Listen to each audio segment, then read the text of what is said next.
सर्वांना नमस्कार. काल आपण टीटीचा टीटी किंवा सीटीचा पेपर कसा सोडवा यावर आपण चर्चा केली होती. आज आपण खऱ्या अर्थानं की आपण बघतो की सीटीटी असेल की टीटी असेल चा अभ्यास कसा करावा की ज्यामुळे आपण यशस्वी होऊ. असं म्हटलं जातं, युद्ध में सैनिक नहीं लढता, युद्ध में सैनिक नहीं लढता, सैनिक नहीं जीतता, लड़ता और जीतता है उसका विश्वास जिसके दम पर वो लड़ता है. लड़ता और जीतता है उसका विश्वास जिसके दम पर वो लढता है. आणि म्हणून युद्धामध्ये सैनिक नसतो, लढतो त्याचा लढतो आणि जिततो तो त्याचा विश्वास असतो आणि त्यावर तो विजय होत असतो. अगदी त्याचप्रमाणे आपल्याला अगदी विश्वास पूर्ण स्वतः ठेवायचा आहे की मी टीईटी असेल की सीटीटी असेल ही निश्चितपणे क्वालिफाय होणार आहे. तर अभ्यास कसा करावा यावर आपण येतोय. सुरुवात करूया आपण. मला असं वाटतं की टीईटी असेल सीटीटी असेल कुठल्याही दोनोंपैकी कुठल्याही परीक्षेचा आपण जो अभ्यास करतोय ना, सर्वप्रथम काय करावं तर मला असं वाटतं की पेपर 1 आणि पेपर 2 याची ज्या पेपरची तुम्ही तयारी करताय, 1 असेल 2 असेल किंवा दोन्ही असेल, किमान आपण सुरुवातीला आतापर्यंत होऊन गेलेले किमान 2 पेपर तरी सोडून पाहावे. सुरुवातीला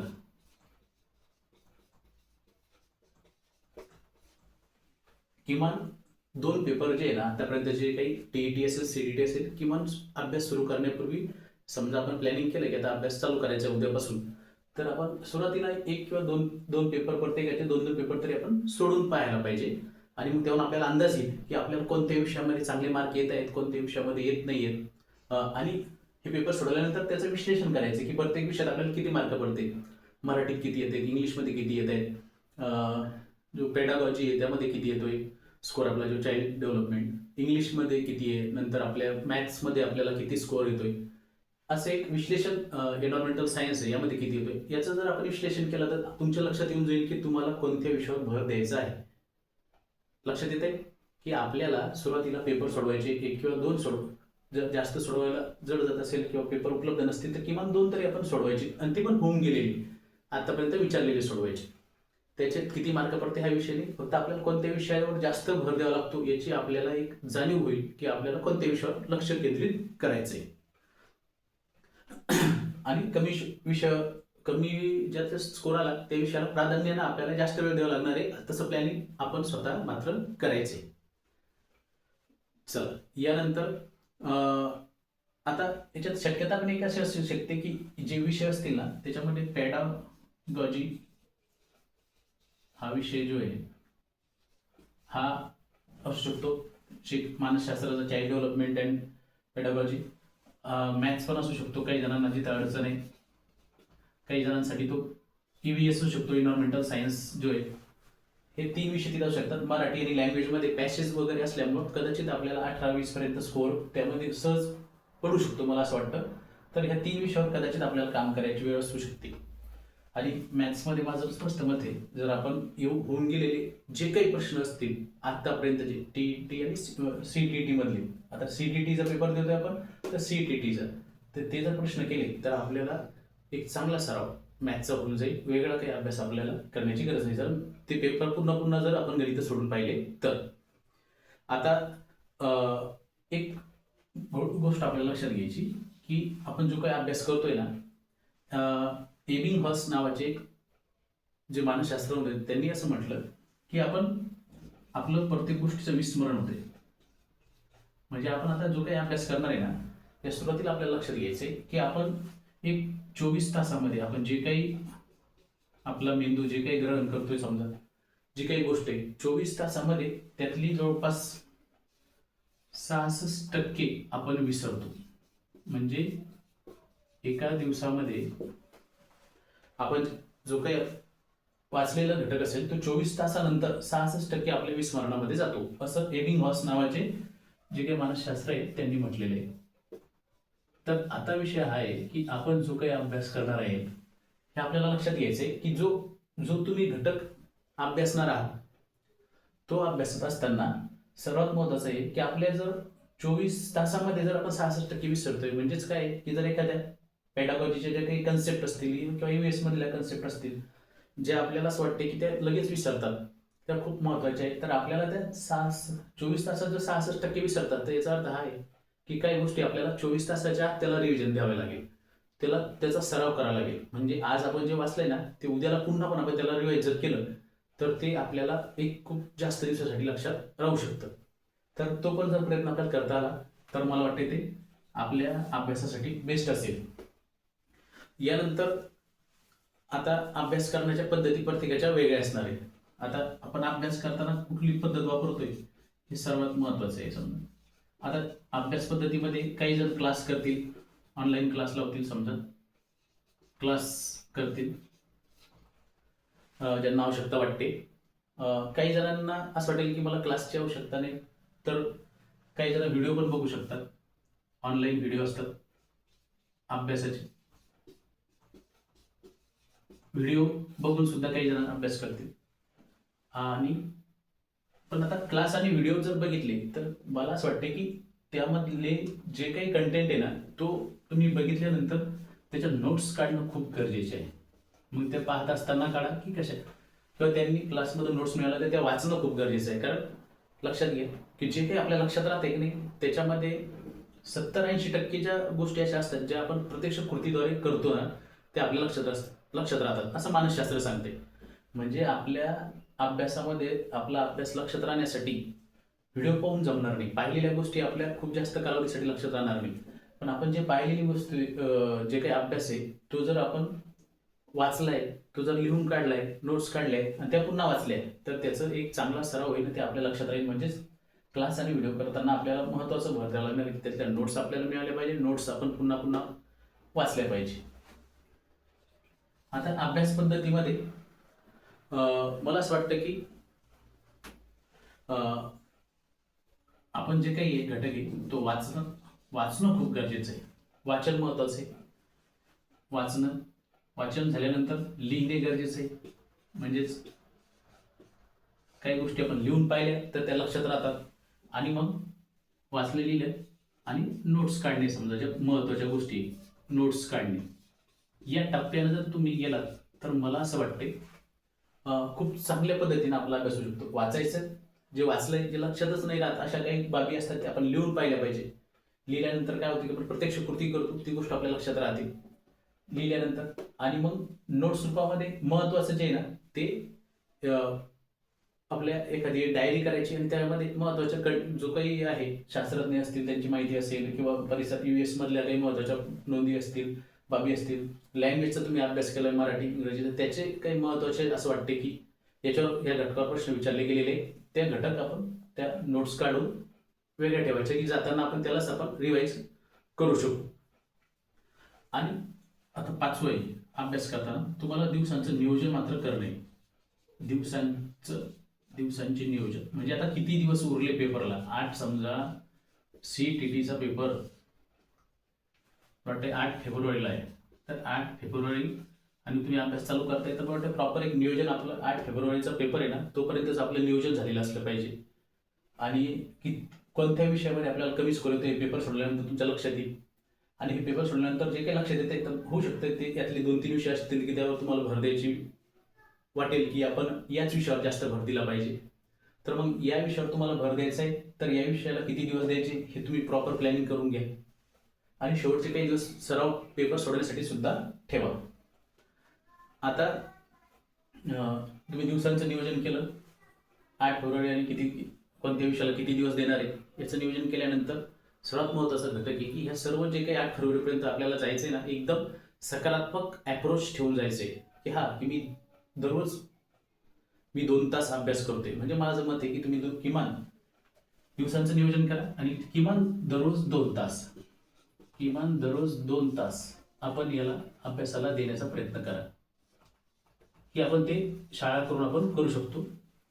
किमान दररोज आपण 2 तास हे अभ्यासाला दिले पाहिजे आणि आपण देऊ शकतो प्रयत्न करून. थोडा त्रास होईल, धावपळ होईल, 2 तास दररोज द्यायचे. कधी 1 तास दिला तरी पण स्वतःवर नाराज होऊ नका. स्वतःला सकारात्मक ठेवा, स्वतःला प्रेरित करा की मी 2 तास अभ्यास करतोय, 1 तास अभ्यास करतोय आणि माझ्यामध्ये सुधारणा आहे, मी निश्चितपणे CTT पास होणार आहे.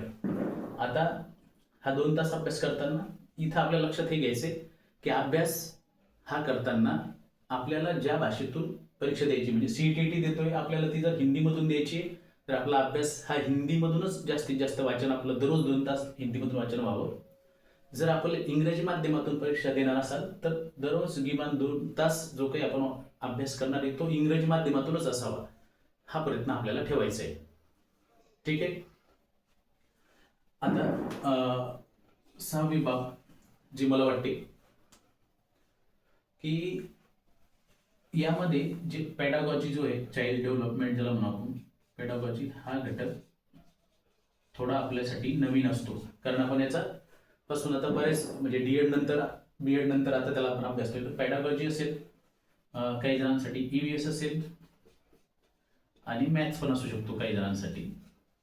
तर मॅथ्ससाठी तर मी तुम्हाला नेहमी सांगतोय की जे काही पेपरमध्ये आलेले प्रश्न उत्तर आहेत, प्रश्न जे उदाहरणं आहेत ते सोडवा आणि तेवढाच सराव आपल्यासाठी सफिशियंट आहे, पण ते कम्प्लीट सोडवा जे काही आतापर्यंत येऊन गेलेले.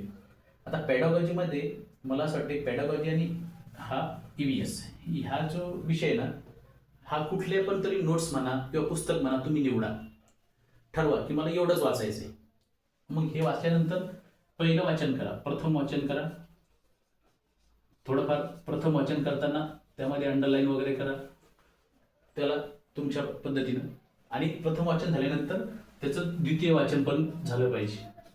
हे कारण हे आपल्यासाठी नवीन जे घटक आहे त्याचं द्वितीय वाचन पण झालं पाहिजे. आणि हे द्वितीय वाचन करताना काय करा की द्वितीय वाचन करताना तुम्हाला तिथे नोट्स त्याच्यात जर काढता आल्या किंवा नोट्स किंवा त्याला पुढचा विषय म्हणते कोडिंग जर करता आलं.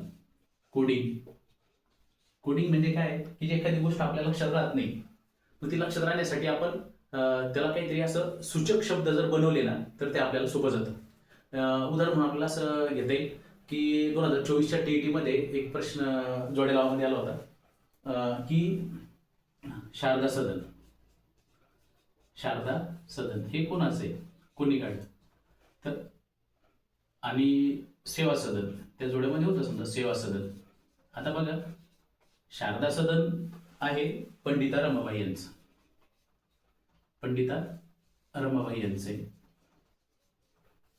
आणि सेवा सदन आहे रमाबाई रानडे यांचं.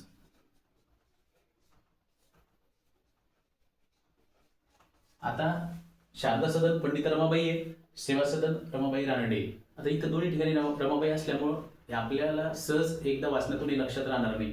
मग इथं आपल्याला काय करणं गरजेचं आहे की हे शारदा सदन आहे ते याला कोडिंग करून टाका, शाप असं आपल्याला काही शब्द म्हणावं लागेल. पहिला शा आहे, इथं प आहे, शाप. आणि ते सेवा सदन आहे, सेवा तिथलं से घेतलं, इथलं र घेतलं, सेर. तर शाप आणि सेर जर आपल्या 2 शब्द लक्षात राहिले तर कुठं पण हे जर आलं ते शारदा सदन आणि सेवा सदन जोड्या लावामध्ये कुठं आलं तर शाप म्हणजे शारदा सदन हे पंडिता रमाबाईंचे, सेवा सदन हे रमाबाई रानडेंचे. हे आपल्या नक्की लक्षामध्ये राहणार आणि आपल्याला तिथं मदत करणार. म्हणजे तिथं आपण कन्फ्युज नाही होणार की दोन्हीकडे रमाबाई मग हे कोणतं शारदा सदन रमाबाई रानडेचा संकल्प असं आपल्या मनात विचार पण येणार नाही जर हे आपण कोडिंग केलं असेल तर. हे कोडिंग ह्या पॅडागॉजीमध्ये असेल किंवा ईव्हीएस मध्ये असेल तर हे यामध्ये मला वाटतं ह्या 2 विषयामध्ये आपण जर कोडिंग केलं तर आपल्याला खूप चांगली मदत ह्या कोडिंगमुळे होऊ शकते. तर आपण यावर निश्चित विचार करावा आणि कोडिंग करावंच. जे मानसशास्त्राचा जो पॅडागॉजीचा जो काही कठीण विषय असेल ईव्हीएस मध्ये, जिथं कन्फ्यूज होते, जिथं आपल्या लक्षात राहायला अडचण आहे, तिथं ह्या कोडिंगचा वापर करावा. अशा अनेक कोडिंग आपण करून आपल्याला म्हणजे जसं महाराष्ट्रातले आपल्या भारतातल्या जर आपल्याला डोंगररांगा असतील त्यांची पण आपण पहिले अक्षर घेऊन जर कोडिंग तयार केले, त्याच पद्धतीनं नद्यांची असेल नद्यांच्या लांबीनुसार त्यांचे जर आपण कोडिंग केले, एक शब्द बनवला तर आपल्याला लक्षात सहज राहील. जसं गंगा, गोदावरी ह्या मोठ्या नद्या, नाही का, कावेरी असेल तर कावेरी, म्हणजे या पद्धतीने जर असं कोडिंग केलं तर आपल्याला हे लक्षात राहायला सोपं जाईल. कोडिंग खूप महत्वाचा विषय मला वाटतं. हा जर केला ना तर आपल्याला जे प्रश्न आहे ना ते अगदी पाहिल्या समजतं की याचं उत्तर हे, त्या कोडिंग आपल्याला तिथं मदत करतं. तर माझी विनंती तुम्हाला की तुम्ही जे काही वाचणार आहे ना त्याला असं कोडिंग करा, जिथं जिथं असं क्रम किंवा नद्यांच्या लांबीचा प्रश्न येतोय, शिखरांच्या उंचीचा प्रश्न येतोय, अशा ठिकाणी आपल्याला ही कोडिंग खूप मदत करते. तर आपण या कोडिंगला लक्ष द्या. हा खूप महत्वाचा एक पार्ट आपल्या अभ्यास करण्याच्या सरावामधला आहे की आपण अभ्यास कसा केला पाहिजे. आणि कोडिंगमध्ये पण एक असा विषय की तुम्ही मनोरंजन परत दिलं, मनोरंजन परत जर केलं तर आपल्याला ते लक्षात राहतं. जसं इथं शाप शब्द आला तर शाप शब्द आपल्या नेहमीच्या वाचनातला आहे, तर तो आपल्याला लक्षात ठेवायला सोपा आहे. इथं योग ते तसं येत आहे. शेर शब्द आला तर शेर पण आपल्याला माहिती आहे शेर म्हणजे, तर हे आपल्या सहज लक्षात राहते. असंच काही हसण्यालायक असे जर कोडिंग करता आले तर ते तुमच्यासाठी अजून मनोरंजनपर राहील. आणि कोडिंग आपले पुरते स्वतःपुरते असतात, ते आपण काही पण ठेवले तर तो काही फारसा फरक पडत नाही, पण त्यामुळे आपल्या ॲक्युरसी येण्यामध्ये खूप महत्त्वाचा रोल हे कोडिंग आपल्या अभ्यास करण्यामध्ये निर्माण करतं. आणि सर्वात शेवटचा विषय मी म्हणेन की एक टेस्ट सिरीज आठवा, की हा टेस्ट सिरीज आपण कुठली का होईना एक टेस्ट सिरीज लावायला पाहिजे.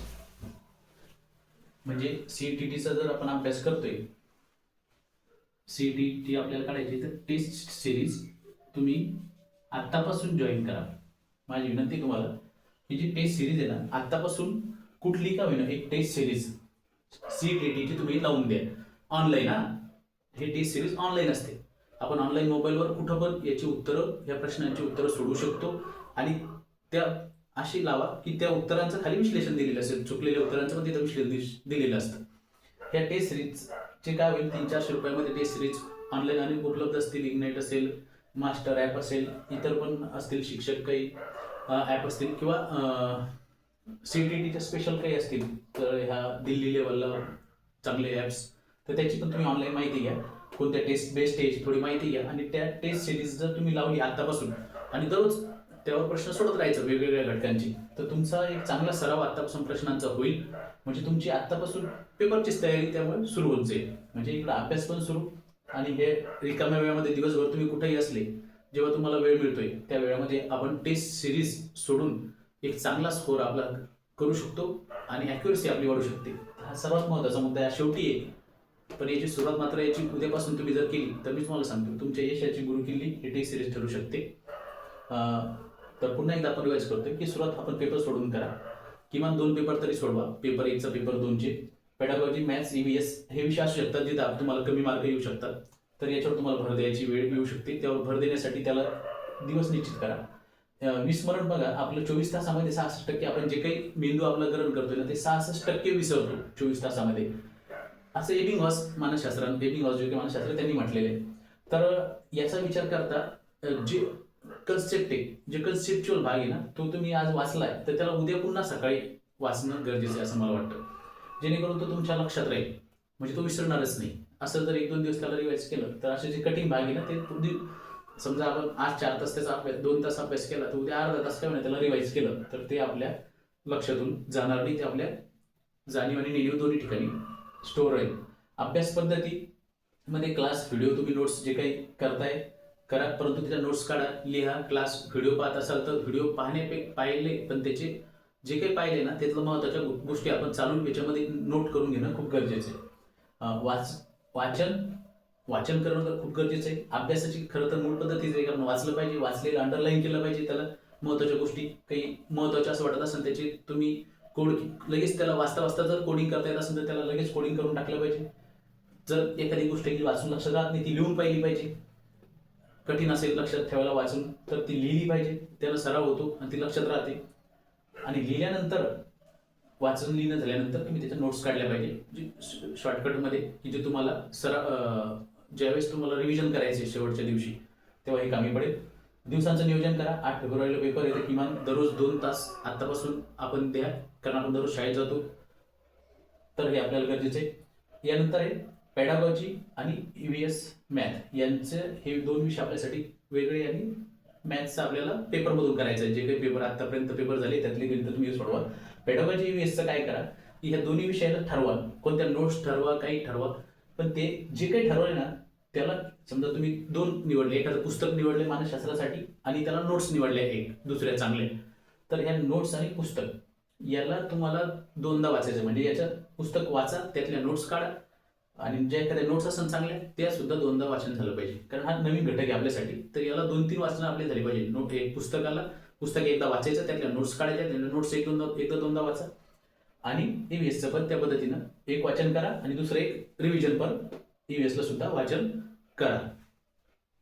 कोडिंग करा. जिथं हे जे घटक आहे हे लक्षात राहणं सहज सोपं नसतं, म्हणून जिथं अवघड येते तिथं असं प्रश्न तयार होतात की सारखेपणा आहे आणि आपल्या लक्षात त्या बाबी राहत नाही, तिथं आपण कोडिंग करणं खूप गरजेचं आहे.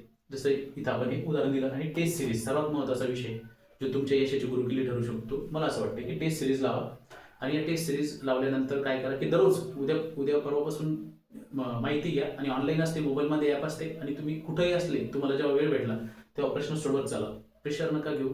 अगदी शांत मनानं सामोरे जा. सकारात्मक राहा. स्वतःला प्रेरित करा. आपण निश्चित यशस्वी व्हाल. आणि कृपया याचा एकदा स्क्रीनशॉट घ्या, जेणेकरून मी आता पुसतोय. आता मी तुम्हाला सांगतो की TETचा अभ्यास करावा आपण आता बघितले. आता मी कसा अभ्यास केला होता हे तुम्हाला सांगतो. म्हणजे मी हे सांगितलं याच्यापेक्षा थोडा बदल आहे त्यामध्ये. ठीक आहे. तर कृपया याचा आपण स्क्रीनशॉट घेतला असेल तर ह्या गोष्टी निश्चित सांगतो, ह्या जर केल्या ना तर आपण 100% यशस्वी होऊ असं मला वाटतं.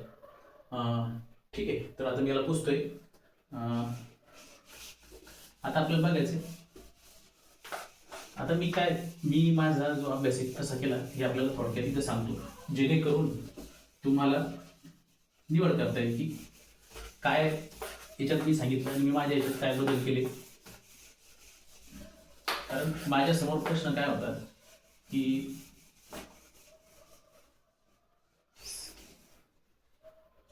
मी कसा केला.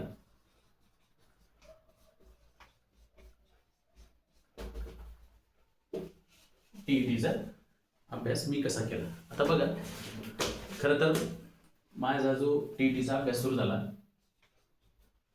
तर माझे मित्र होते इंग्लिश सर, त्यांनी एक पुस्तक आणलं होतं विद्याभारती गती प्रकाशनचं. आणि त्यामध्ये त्यांनी पेपर होते 2024 पर्यंतचे जे काही TETचे पेपर झाले होते ते पेपर त्यामध्ये होते.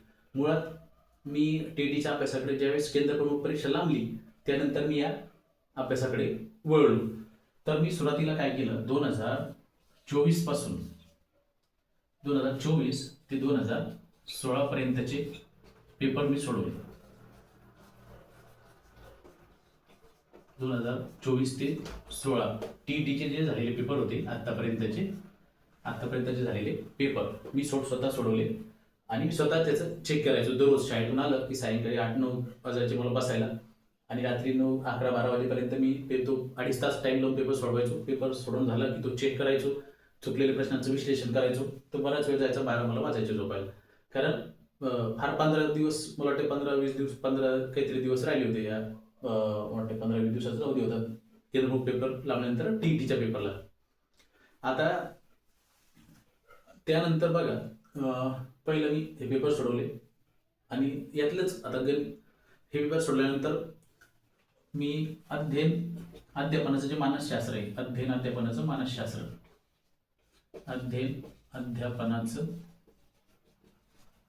मानसशास्त्र जे पुस्तक आहे, माझे मित्र होते अमोल गवाड सर यांचं मानसशास्त्राचं एक पुस्तक होतं, यांच्याकडून मी मिळवलं होतं. तर हे पुस्तक मी वाचलं आणि याच्या नोट्स पण मी काढल्या होत्या. पुस्तक वाचलं आणि महत्त्वाच्या ज्या काही व्याख्या प्रकार असेल, ज्या काही बाबीची माहिती देणार नाही, त्या छोट्या छोट्या नोट्स मी बनवून घेतल्या होत्या. त्या नोट्स मी शाळेत जाताना येताना गाडीमध्ये रिवाईज करत असायचो थोडंफार.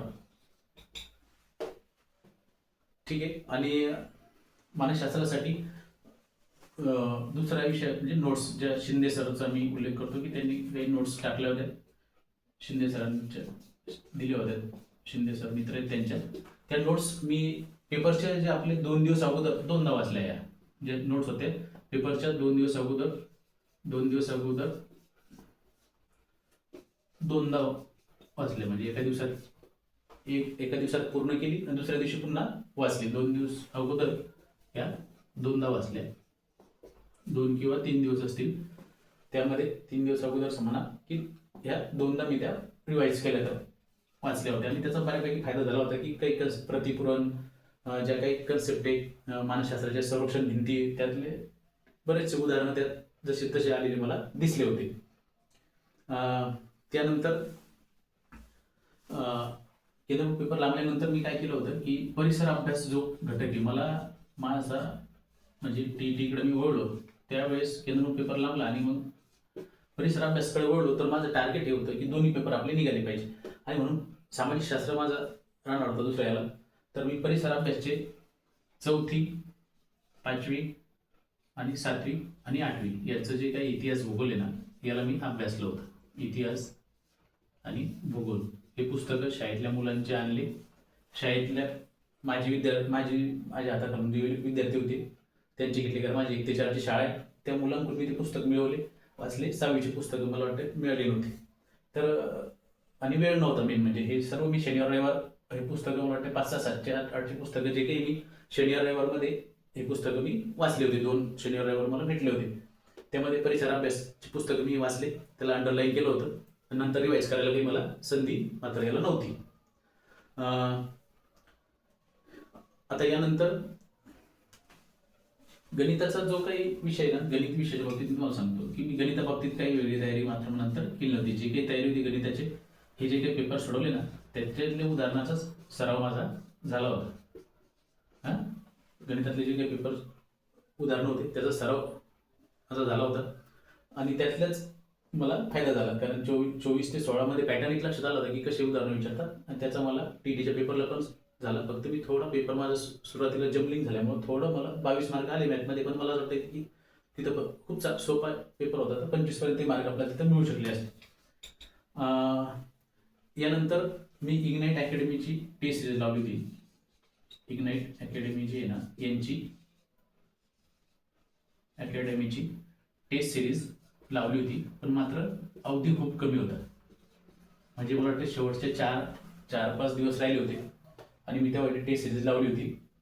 तर खूप कमी अवधी होता आणि त्यामध्ये टेस्ट सिरीज लावा की नाही लावणं मी विचारत होतो, रिवाईज करावं असं अनेक कन्फ्युजन होतं कारण कमी अवधी होता. तर मी लावली आणि त्यामध्ये मला वाटतं मी जवळपास शैक्षणिक मानसशास्त्राचे, मराठीचे, इंग्रजीचे आणि परिसर अभ्यासचे सर्व प्रश्न जरी मी सोडवले होते.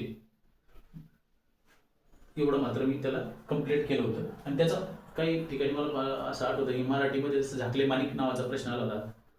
म्हणजे खूप चांगले हुशार व्यक्ती असं काही त्याचा अर्थ होता. तर तो प्रश्न जसं तसं मला दुसऱ्या पेपरमध्ये दिसला.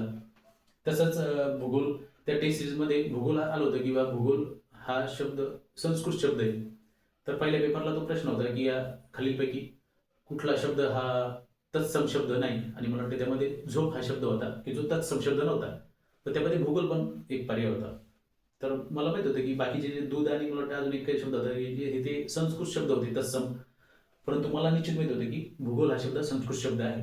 तर तत्सम शब्द नाही तर त्यामध्ये झोप हे माझं उत्तर बरोबर आलं पहिल्या पेपरला आणि पहिल्या पेपरमध्ये खरोखर माझी मराठी खूप बसला होता. तर तरी मला 13 मार्क येते, त्यात भूगोलचा पण 1 मार्क मिळालेला आहे. म्हणून टेस्ट सिरीजचा पण निश्चित मला वाटतं खूप चांगला फायदा होतो. तर तुम्ही आतापासून जर टेस्ट सिरीज लावली CTET तर तुम्हाला निश्चित त्याचा फायदा होईल. त्याचा सराव करा दररोज, काही ना काही प्रश्न सोडवत तुम्ही जर केला तर एक आपोआप तुमचा कॉन्फिडन्स पण वाढेल आणि तुमच्या फायद्याचं राहील. आणि मला असं वाटतं की याच्यासाठी मी सुद्धा एकही दिवस सुट्टी घेतली नव्हती. सुट्टीचं काही काम मला पडलं नाही, सुट्टी घेतली नाही मी कारण शक्य नव्हतं. समजा तुम्ही पण दररोज जर 2 तास वेळ काढला तर आपल्या शाळा करून सुद्धा आपला अभ्यास होऊ शकतो. जास्त मानसिक ताण न घेता जर आपण याला सामोरं गेलं तर आपण हे करू शकतो. तुम्हाला जसं योग्य वाटेल त्या पद्धतीने तुम्ही प्लॅनिंग करा. पण जर डेली जर तुम्ही 2 तास दिले तर आपल्याला सुट्टी न घेता सुद्धा याला सामोरं जाते. मी एकही सुट्टी घेतली नव्हती. मला असं वाटतं की श्री स्वामी समर्थ गजानन माऊलींच्या कृपेने माझे पहिल्या पेपरमध्ये 92 स्कोर येतोय अँसर कीनुसार, दुसऱ्यामध्ये 90 येतोय. तर देवाची पण कृपा आपल्यासोबत असली पाहिजे, घरच्यांसोबत सर्वांचेच आशीर्वाद खूप कामी येतात. मला आपल्याला विनंती आहे की मी याच पद्धतीनं गेलो होतो. फक्त मराठी इंग्लिश जे काही मी टेस्ट सिरीजमध्ये सोडवलं ते तिथंच सोडवलं. याचा काही वेगळा अभ्यास केला नाही. पेपरच्या 1-2 दिवस अगोदर काही प्रश्न म्हणजे जे काही मी टेस्ट सिरीज सोडवायचो त्यातलंच काही ऑनलाईन सर्च मारायचो, असा पद्धतीने अभ्यास केला होता. बाकी या पलीकडं मला जाता नाही आलं कारण खूप कमी अवधी होता, 15 दिवस. तर तुम्हाला CTET साठी एक चांगला वेळ मला असं वाटतं तुम्ही निश्चितपणे खूप चांगल्या पद्धतीने याला सामोरं जाऊ शकता. माझ्या तुम्हाला शुभेच्छा आहे. आपण स्वतःला बघितलं की अभ्यास कसा करावा आणि मी असा केला होता, कारण माझ्याकडं वेळ कमी होता, 15 दिवसाचा अवधी होता आणि त्यामध्ये आपण हे सर्व मी केलं होतं. माझी आपल्याला सर्वात महत्त्वाची एक विनंती आहे की महाराष्ट्र राज्यामध्ये आणि भारतामध्ये सर्व कर्मचाऱ्यांना ही जुनी पेन्शन भेटली पाहिजे. आपल्याला विनंती आहे की आपण स्वतः जागरूक राहा, आपल्या बांधवांना सुद्धा TET आणि CTT यामधली एक कोणती तरी आपण पात्र निश्चित होणार आहे. तसंच जेव्हा आपण सेवानिवृत्त होऊ, जशी आपल्याला आज नोकरी वाचवायची आहे ना, तर नोकरी आपली जाणार तर नाहीच, कारण आपण ऑलरेडी ते TET आणि CTT पात्र होऊ शकतो.